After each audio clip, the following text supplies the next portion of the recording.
Водителі ў стылі ню. У Віцебску затрымалі водителя, які ператараніў аўтобусны прыпынак. Інцыдэнт адбыўся на вуліцы Зеленагорскай. 28-гадовы жыхар абласнога цэнтра на вялікай хуткасці абганяў поток аўтамабіляў і ўрэзаўся ў жалезную апору прыпыначнага пункта. Ніхто не пацярпеў. У машыне мужчына ехаў адзін, а на прыпынку, на шчасце, людзей не было. Гэтае здарэнне так і засталося па міліцэйскіх зводках, каб не знешні выгляд мужчыны. Да супрацоўнікаў ДАИ он вышел зусім без адзення.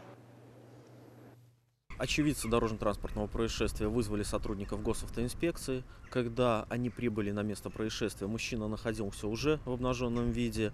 На законные требования сотрудников органов внутренних дел он не реагировал, оказал неповиновение, в результате чего был доставлен в областное управление ГАИ для разбирательства. При медицинском освидетельствовании в парах выдыхаемого воздуха у него показало 0 промилле. В настоящее время проводится проверка. Мужчина передан под наблюдение врачей. Пазней вопратку водителя знайшлі на вуліцы. Ці знаходзіўся мужчына ў стане наркотычнага альбо алкагольнага ап'янення, стане зразумела пасля завяршэння экспертыз. Па факту дарожна-транспартных здарэнняў праводзіцца праверка.